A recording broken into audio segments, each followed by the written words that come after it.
स्कंद पुराण।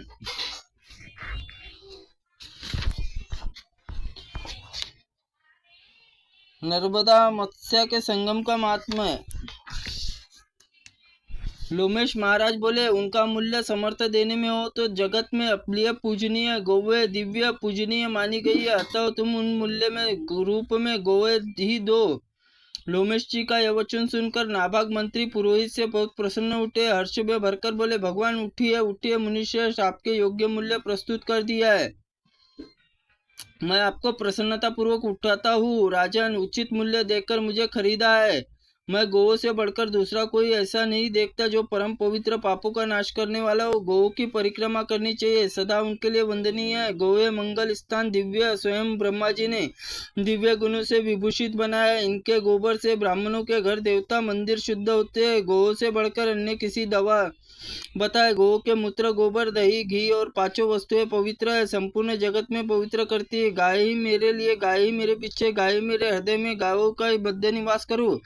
जो प्रतिदिन तीनों संध्याओं के समय नियम परायण पवित्र होकर गौ में जागृतो नित्य इन श्लोकों का पाठ करता है, यह सब पापों से मुक्त होकर स्वर्गलोक जाता है। प्रतिदिन भक्ति भाव से गौ को ग्रोस देने से श्रद्धा रखनी चाहिए। प्रतिदिन ग्रोग्रास अर्पण करना चाहिए। अग्निहोत्र कर लिया, पितरों को तृप्त कर दिया, देवता का पूजन संपन्न कर लिया। ग्रोग्रास देते समय प्रतिदिन इस मंत्रार्थ का चिंतन करे। सुरभि पुत्र गो जाति संपूर्ण जगत के लिए पूज्य है, सदा विष्णु पद स्थित और सर्वदेवमयी मेरे लिए इस प्रकार ग्रास और गौ माता देख ग्रहण करे। ब्राह्मणों की रक्षा करे। गौ को खुजलाने के सहलाने के दिन दुर्लभ और दुखी प्राणियों का पालन करने से स्वर्गलोक में प्रतिष्ठित होता है। यज्ञ आदि का अंत में मध्य में गौ को बताया गया है, ये वे दूध घी अमृत ये सब कुछ देती है, इसलिए गौ का दान करना चाहिए। प्रतिदिन पूजा करनी। ये गौ स्वर्गलोक जाने के लिए सीढ़ी बनाई गई है। गौ का इस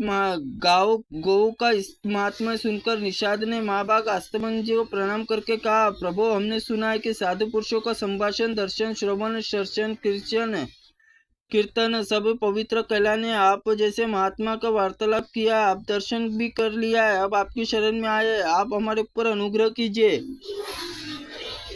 आपस्तंबन जी बोले कि आपके गौ के लोग ग्रहण करो और तुम लोग पाप मुक्त हो जाओगे। निषाद के निंदित कर्म से युक्त होने से प्राणी के मन में प्रति उत्पन्न करके जलचरी मत्स्यों के साथ स्वर्गलोक में जाओ। नरक को देख या स्वर्ग में निवास करूं, किंतु मेरे मन में वाणी, शरीर और क्रिया में सब कुछ पुण्य कर्म बना दो।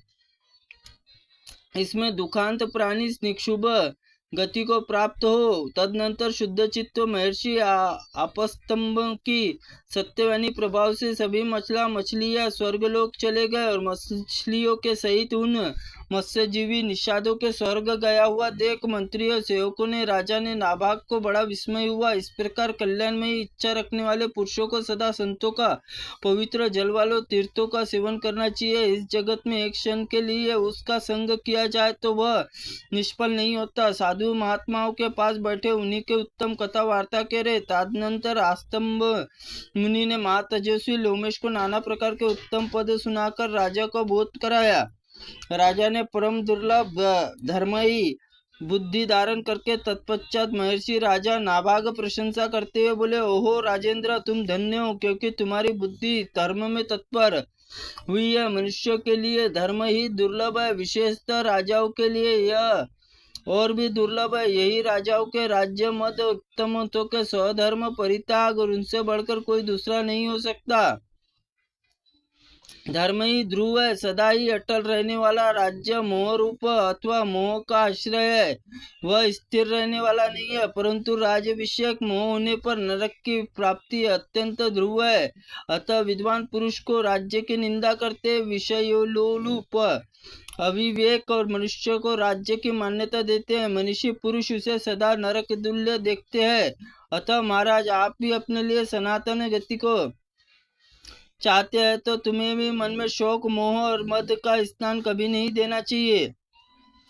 मार्कंड जी कहते हैं, राजन, ऐसा कहकर दोनों महात्मा अस्तबल और लोमेश अपने अपने आश्रम को चले गए। नाभाग के वरदान पाकर प्रसन्नतापूर्वक नगर में प्रवेश किया। महाराज के तीर्थ में स्नान करके मत्स्येश्वरी की पूजा करके इसी तीर्थ के प्रभाव से आस्तंब और मत्स्यजीवी निषाद मछलियों के साथ दिव्य लोक प्राप्त हुए। वे सब आज दिव्य कांति धारण करके बैकुंठ वैष्णव धाम में विहार करते हैं। त्रुटिपूर्ण वाक्य के लिए भगवंत आप हमें क्षमा करें। ओम नमः शिवाय नमः। ओम स्कंद पुराणाय नमः।